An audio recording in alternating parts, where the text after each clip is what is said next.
नमस्कार दोस्तों, आज के अनुपमा एपिसोड में जबरदस्त ड्रामा, इमोशंस और आने वाले बड़े ट्विस्ट की झलक देखने को मिली। एपिसोड की शुरुआत गौतम के शाह हाउस से निकलने के साथ होती है, जहां दिग्विजय उसे ताना मारते हुए पंखा साथ ले जाने को कहता है, लेकिन गुस्से में गौतम पंखा तोड़ देता है और जाते जाते सबको अपनी दुश्मनी का एहसास करा देता है। वहीं ईशानी बताती है कि उसने गौतम की सारी धमकियां रिकॉर्ड कर ली हैं, जिससे परिवार को राहत मिलती है। बापूजी अनुपमा को सलाह देते हैं कि गौतम के खिलाफ पुलिस में रिपोर्ट दर्ज कर दे, क्योंकि वह किसी भी हद तक जा सकता है। दूसरी तरफ राही अनुज कैफे की ट्रॉफी देखकर भावुक हो जाती है और उसे प्रेम के साथ बिताए पुराने पल याद आते हैं। तभी श्रुति वहां पहुंचती है और राही को समझाने की कोशिश करती है, लेकिन बातचीत के दौरान साफ नजर आता है कि श्रुति अभी भी अनुपमा के प्रति गहरी नफरत रखती है। वह राही को भावनात्मक रूप से अपने पक्ष में करने की कोशिश करती है और उसे यूएस चलने का सपना दिखाती है, जहां वह प्रेम, राही और उनके होने वाले बच्चे के साथ नई जिंदगी की बातें करती है। राही श्रुति की बातें सुनकर हैरान रह जाती है और कोई जवाब नहीं दे पाती। उधर दिग्विजय बच्चों की बैचलर पार्टी की तैयारी में उनका साथ देता है और सभी कजिन्स मिलकर पार्टी का प्लान बनाते हैं। सबसे बड़ा सरप्राइज तब आता है जब अंश, माही और ईशु प्रेम और राही को पार्टी के लिए इनवाइट करने उनके कैफे पहुंचते हैं।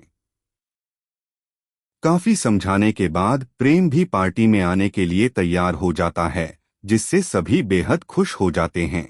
हालांकि इस दौरान प्रेम की घबराहट तब बढ़ जाती है जब राही को वह डायरी दिखाई देती है, जिसे उसने अनुपमा की डायरी समझकर छिपा रखा है।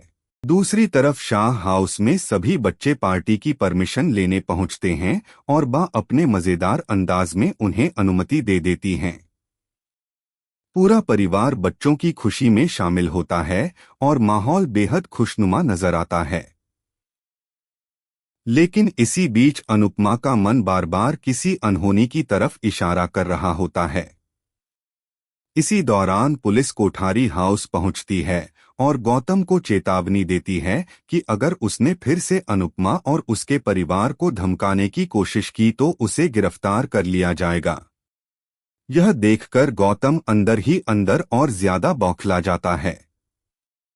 इसके बाद सभी बच्चे पार्टी के लिए रवाना हो जाते हैं, लेकिन जाते समय अंश के पैर से मेहंदी का बर्तन गिर जाता है, जिसे बा अपशगुन मानती हैं और यहीं से आने वाले खतरे की शुरुआत होती है।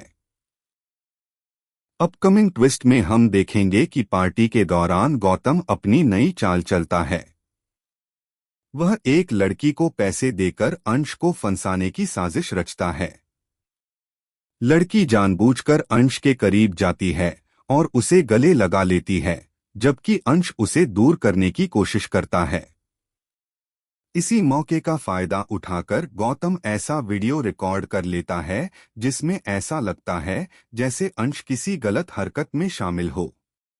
दूसरी तरफ अनुपमा का दिल बेचैन हो जाता है और जब वह मंदिर में दिया जलाने की कोशिश करती है तो दिया भी नहीं जलता।